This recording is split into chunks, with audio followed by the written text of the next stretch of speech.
प्यारे बच्चों, अस्सलाम वालेकुम। हम class 8 chapter number 3 ruling from country side पढ़ रहे हैं और हमारा आज का टॉपिक है Mahalwari settlement. A new system is devised. ये हम आज डिस्कस करेंगे। लास्ट वीडियो में हम परमानेंट सेटलमेंट के बारे में हमने पढ़ा, क्यों परमानेंट सेटलमेंट लाया गया, ताकि एग्रीकल्चर प्रोडक्शन बढ़े। इस सिस्टम में क्या था, ज़मींदार को पीजेंट से पैसे लेने थे और वो पैसे कंपनी को देने थे।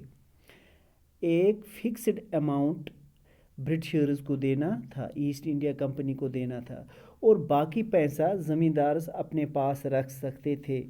लेकिन इस परमानेंट सेटलमेंट में बहुत सारी खामियां थी, प्रॉब्लम्स थे। फार्मर्स को बहुत सारी मुश्किलात का सामना करना पड़ता था। कंपनी को ठीक तरह से पैसा नहीं आ रहा था और कल्टीवेटर्स भी परेशान थे, क्योंकि उनके ऊपर बहुत ज़्यादा टैक्सेस लगाए गए थे जो वो पे ही नहीं कर सकते थे। इस तरह से कल्टीवेटर्स के मुताबिक ये एक फेल्ड सिस्टम था। कौन सा सिस्टम? परमानेंट सेटलमेंट का सिस्टम। इस सिस्टम में न कंपनी को कल्टीवेटर्स के साथ बनती थी और न कल्टीवेटर्स को कंपनी के साथ। सिस्टम में बहुत सारी प्रॉब्लम्स थी, खामियां थी। अब इन प्रॉब्लम्स का कोई न कोई हल तो निकालना था। इसके लिए एक नया सिस्टम डिवाइस किया गया, लाया गया, जिसको महलवारी सिस्टम नाम दिया गया। अब ये महलवारी सिस्टम क्या था, इसके बारे में हम आज बात करेंगे। In northwestern provinces of the Bengal Presidency, most of this area is now in Uttar Pradesh, an Englishman called Holt Mackenzie devised the new system which came into effect in 1822. Bengal के शुमाली मगरिब सूबा में एक इंग्लिशमैन जिसका नाम Holt Mackenzie था ने एक नया सिस्टम डिवाइस किया, इंट्रोड्यूस किया, जिसको महलवारी सिस्टम नाम रखा गया। और ये सिस्टम 1822 से लागू किया गया। इस सिस्टम में हॉल्ट मैकेंजी ने क्या कहा? He felt that The village was an important social institution in North Indian society and needed to be preserved. उसने कहा कि विलेज यानी गांव एक इम्पॉर्टेंट सोशल इंस्टीट्यूशन है हमारी सोसाइटी में, यानी गांव को बहुत इम्पोर्टेंस दी गई। Collectors went from village to village, inspecting the land, measuring the fields, and recording the customs and the rights of different groups. यहाँ पे क्या किया गया? कलेक्टर्स को अपॉइंट किया गया। गांव-गांव में कलेक्टर्स को अपॉइंट किया गया। कलेक्टर्स गांव-गांव गए, वहाँ ज़मीन की जांच की, यानी किस किस्म की ज़मीन है, कितनी प्रोडक्शन ये ज़मीन दे सकती है, इसका एक तरह से इंस्पेक्शन किया गया। ज़मीन की मेजरमेंट की गई और जो अलग अलग तरह के लोग वहाँ रह रहे थे उनके राइट्स, कस्टम्स वगैरह देखे गए। इसके बाद the estimated revenue of each plot within a village was added up to calculator the revenue that each village mahal had to pay.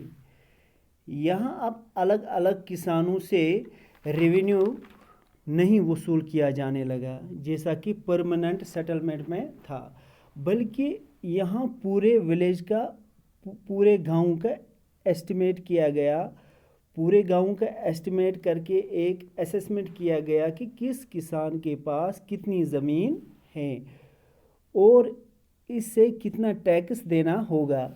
ज़मीन को मेजरमेंट करके रेवेन्यू कैलकुलेट किया गया। वो अमाउंट पूरे गांव के बिहाफ में कंपनी को दिया जाएगा। महल यहाँ गांव को कहा जाता था। अब कितना अमाउंट किस महल या गांव से कलेक्ट करना है इसे फिक्स किया गया।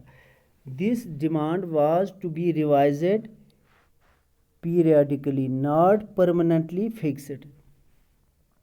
लेकिन जो अमाउंट फिक्स किया गया कंपनी का कहना था कि कुछ टाइम पीरियड के बाद इससे रिवाइज किया जाएगा।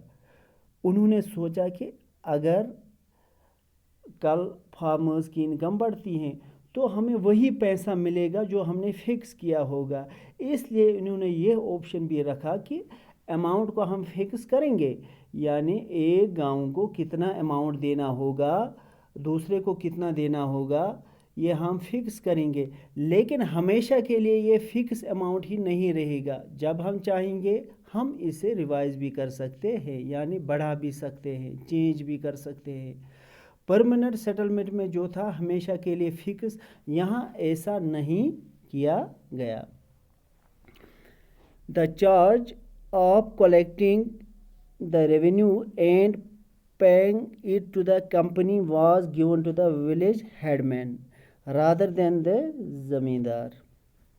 यहाँ रेवेन्यू कलेक्शन की जिम्मेदारी विलेज का जो हेडमैन होता था, जैसे कि आज कल हमारे गांव में नंबरदार होता है, उससे ये रेस्पॉन्सिबिलिटी दी गई। गांव में पैसा जमा करने का काम गांव को जब बड़ा होता था उससे पूरे गांव के किसानों से पैसा जमा करना था और उस पैसे को, उस टैक्स को कंपनी के हवाले करना था।